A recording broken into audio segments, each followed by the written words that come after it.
Hi guys, अगर आप अपने प्लांट्स या फसलों में कीड़े लगने की समस्या से परेशान हैं और लाखों कोशिश के बावजूद भी कोई परमानेंट सोल्यूशन नहीं मिल रहा है, फिर चाहे आप छोटे किसान हैं, बड़े किसान हैं या गार्डनर हैं जो टेरेस गार्डनिंग या किचन गार्डनिंग कर रहे हैं, या फिर अपनी बालकनी में ग्रोइंग बैग्स में सब्जी लगाने की कोशिश कर रहे हैं लेकिन हो नहीं पा रहा है कीड़ों की वजह से, तो ये वीडियो आपके लिए है।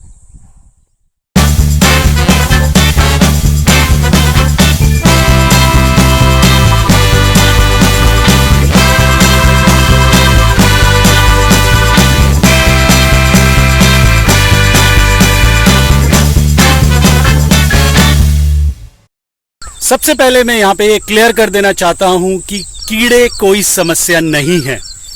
एक्चुअली समस्या है उनका बैलेंस ना होना, और ये बैलेंस खराब किया है हमने इंसेक्टिसाइड्स और पेस्टिसाइड्स डाल के जो हमारे मित्र कीट हैं, वो वाले कीड़े जो कार्निवोरस हैं या मांसाहारी हैं, जो ये सुनिश्चित करते हैं कि जो शाकाहारी कीड़े हैं या जो हमारी फसलों को खाते हैं उनकी पॉपुलेशन कंट्रोल में रहे, उनको हमने मार दिया है, जिसकी वजह से कुछ शाकाहारी कीड़े ज़्यादा हो जाते हैं पॉपुलेशन में, और ऑब्वियसली जब कोई चीज़ ज़्यादा हो जाएगी तो वो नुकसान करेगी ही करेगी।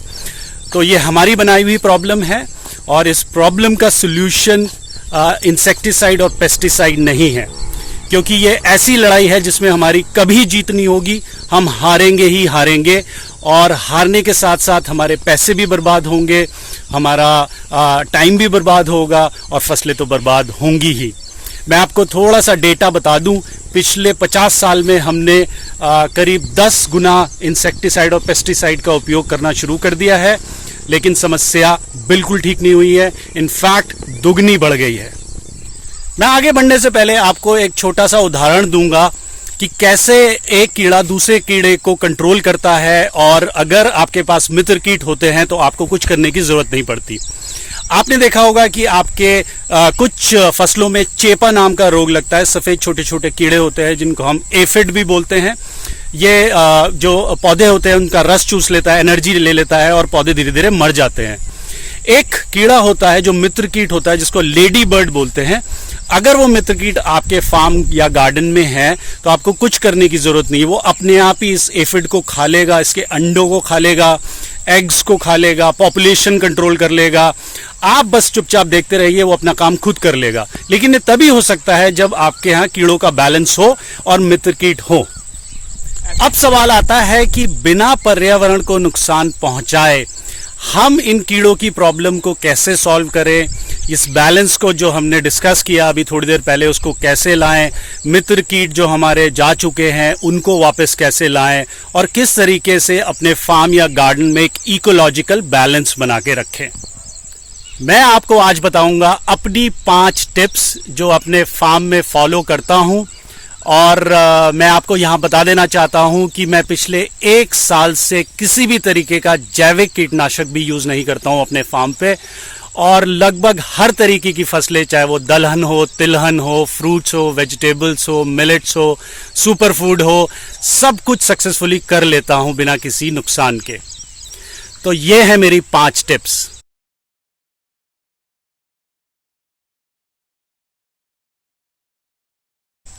टिप नंबर 1, अपनी जमीन पे काम करें या सॉइल पे काम करें, उसको फर्टाइल बनाएं, उर्वरक बनाएं, और ये कोशिश करें कि उसमें सारे न्यूट्रिएंट्स हों जो एक प्लांट को चाहिए।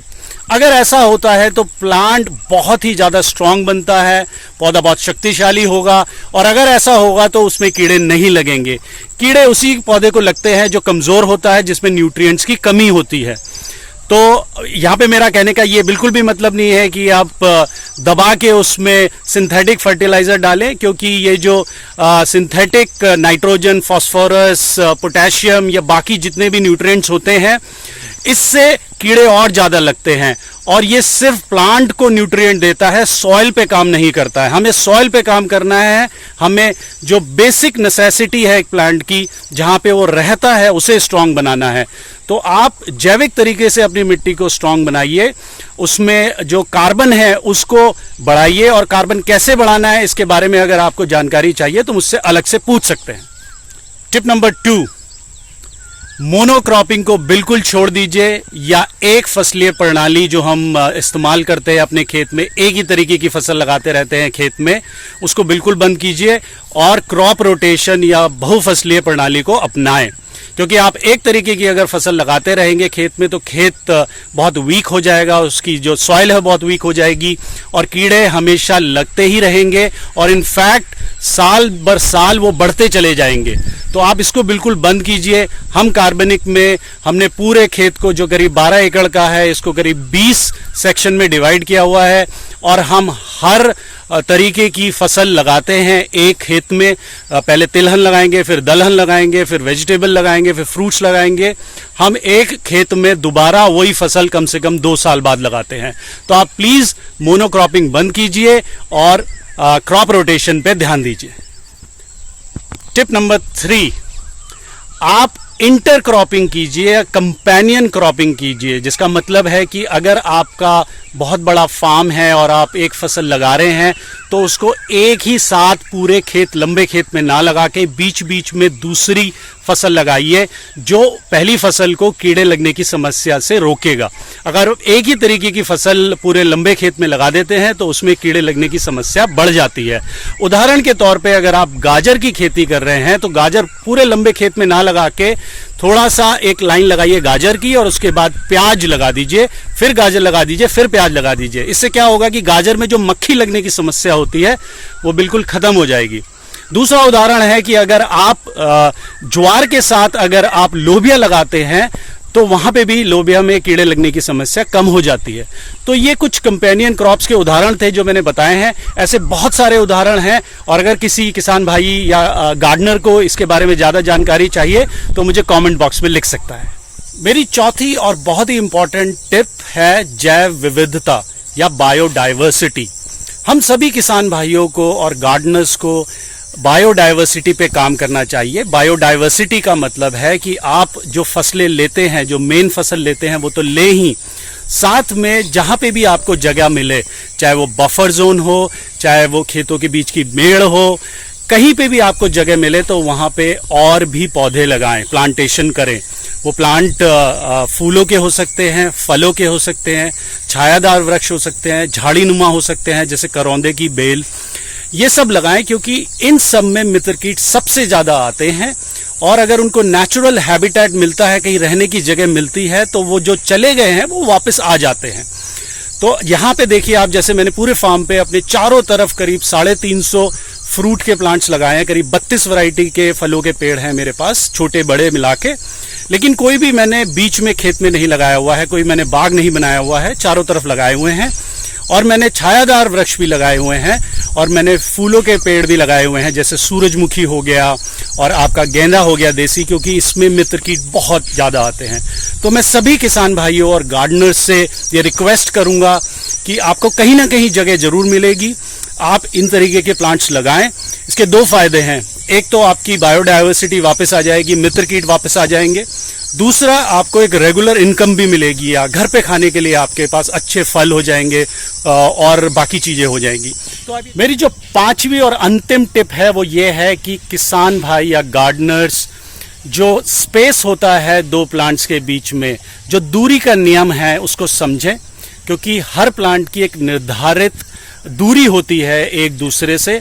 अगर हम उसको नहीं बना के रखेंगे तो प्लांट्स वीक हो जाएंगे, क्योंकि उसको पूरी सनलाइट नहीं मिलती है, हवा का संचार पूरा नहीं होता है, इसलिए वो प्लांट वीक हो जाता है। तो आप बहुत ज़्यादा पास प्लांट्स ना लगाएं, समझे कि इस प्लांट को कितनी दूरी पे लगना है और उसी हिसाब से लगें।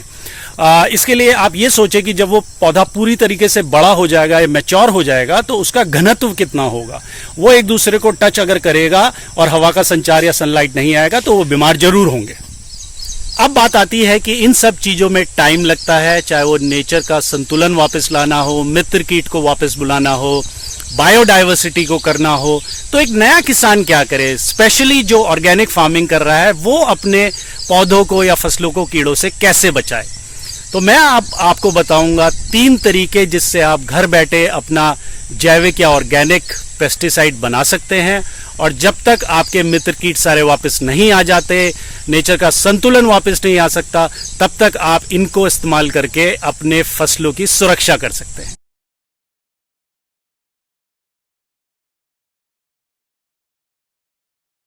सबसे पहले आता है नीम ऑयल।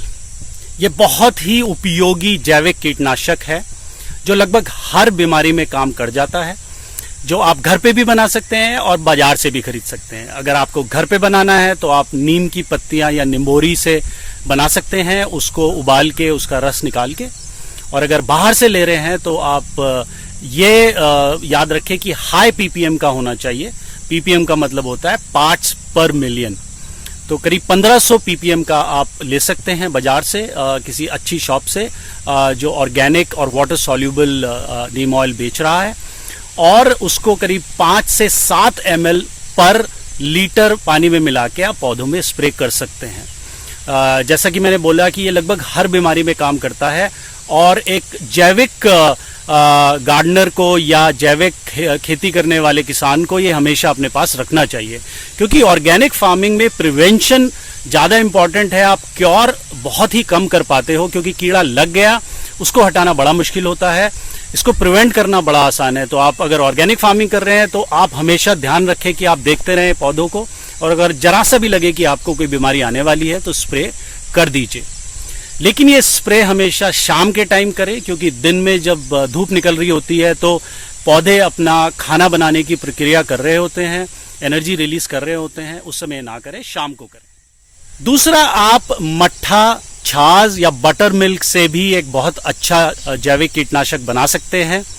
अगर आप मट्ठे को सड़ा लें, और उसके सड़ाने की विधि बड़ी आसान है। आप मट्ठे को, ताजे मट्ठे को किसी मटके में या किसी सुराही में डाल दीजिए, और डालने के बाद उसको मिट्टी में गाड़ दीजिए, और उसका मुंह जो है बंद कर दीजिए किसी कपड़े से या पॉलीथिन से, और उसको करीब 20-25 दिन तक वैसे ही रहने दीजिए। 20-25 दिन बाद वो बहुत अच्छी तरीके से सड़ जाएगा और बहुत ही स्ट्रॉन्ग जैविक कीटनाशक बन जाएगा। ये कीटनाशक ज़्यादातर जो सुंडी लगती हैं, जैसे चने के अंदर लग जाती हैं, या आपका अरहर दाल में लग जाती है, कपास में लग जाती है, उसमें बहुत उपयोगी होता है। और अगर आपके पास सड़ा हुआ मट्ठा नहीं है तो आप ताजे मट्ठे में करीब 500 ग्राम मट्ठे में अगर 250 ग्राम आप नीम की निम्बोली का रस डाल दें, तो वो जो जितने भी रस चूसक होते हैं कीड़े या चेपा लगने वाले कीड़े होते हैं, इनमें बहुत उपयोगी होता है। आप इनका अगर छिड़काव करेंगे तो ये सारी बीमारियां चली जाएंगी। तो ये भी बहुत अच्छा और स्ट्रॉन्ग ऑर्गेनिक पेस्टिसाइड है जिसका आप उपयोग कर सकते हैं। तीसरा है जो कि गोसा, उपले, काऊ डंग या कंडे से बनता है। अगर आप काऊ डंग को जला दें और उसकी ऐश को या राख को आप कीटनाशक की तरह यूज़ करें तो वो भी बहुत उपयोगी होता है। स्पेशली जो सब्जी वाले पौधे होते हैं जब छोटे होते हैं, जैसे खीरा हो गया, ककड़ी हो गई, तोरी हो गई, लौकी हो गई, करेला हो गया, इन पे जब ये छोटे पौधे होते हैं तो इन पे जो पंपकिन बीटल होता है, जो लाल से रंग की जो कीड़ा होता है, वो इनकी पत्तियां खा जाता है और बहुत नुकसान करता है। अगर आप सुबह सुबह जब ओस हो और ड्यू हो थोड़ा सा, उस पर छिड़क दें तो वो राख उस पर चिपक जाएगी और वो कीड़ा उस पर नहीं लगेगा। अगर सुबह नहीं कर पाते तो आप पानी में मिला के इसको तब भी स्प्रे कर सकते हैं। राख एक्चुअली पत्ते पे चिपक जानी चाहिए। चौथा, आप मिर्च, लाल मिर्च, लहसुन और प्याज से भी बहुत अच्छा कीटनाशक बना सकते हैं। आप 100-100 ग्राम तीनों चीज़ ले लीजिए, उनको अच्छी तरीके से पीस लीजिए, कूट लीजिए, उनका पेस्ट बना लीजिए और उसको करीब 10 लीटर पानी में डाल के आप स्प्रे कर दीजिए। आपकी बहुत सारी बीमारियां दूर हो जाएंगी। आपको यहाँ पे समझना है कि ये सारे कीटनाशक एक्चुअली करते क्या है, इनका लॉजिक क्या है, ये समझना है आपको। लॉजिक ये है कि जितने भी पौधे खाने वाले कीड़े होते हैं वो केमिकल सिग्नल्स कैच करते हैं और जहाँ पे भी उनका खाना होता है वो सिग्नल्स के थ्रू उन पौधों पे बैठते हैं और उनको खाते हैं। ये सारे कीटनाशक उन केमिकल सिग्नल को ब्रेक कर देते हैं और कीड़े वहाँ पे नहीं आते, अगर आते भी हैं तो वहाँ से डाइवर्ट हो जाते हैं।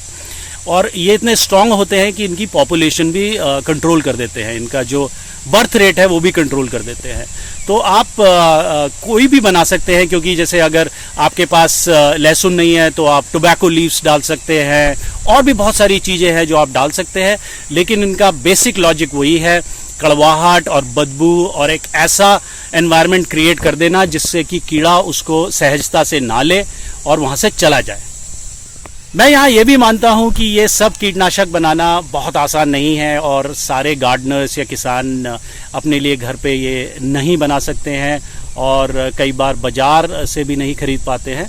तो ऐसे किसानों के लिए हम अपने यहाँ पे जैविक कीटनाशक बनाते हैं, जो नए किसान हैं, नए गार्डनर्स हैं, जिसमें हम 7-8 तरीके की चीज़ यूज़ करते हैं, जैसे काऊ यूरिन हो गया, गौमूत्र जिसे कहते हैं, अरंडी के पत्ते हो गए, नीम के पत्ते हो गए, उसमें केले के तने का जो जूस होता है वो डालते हैं, उसमें लहसुन डालते हैं, मिर्च डालते हैं, ये सारी चीज़ें डालते हैं और बहुत ही स्ट्रॉन्ग एक कीटनाशक बनाते हैं। तो अगर आप अपना नहीं बना सकते या बाज़ार से नहीं खरीद सकते तो हमें बड़ी खुशी होगी आपको वो कीटनाशक देने में।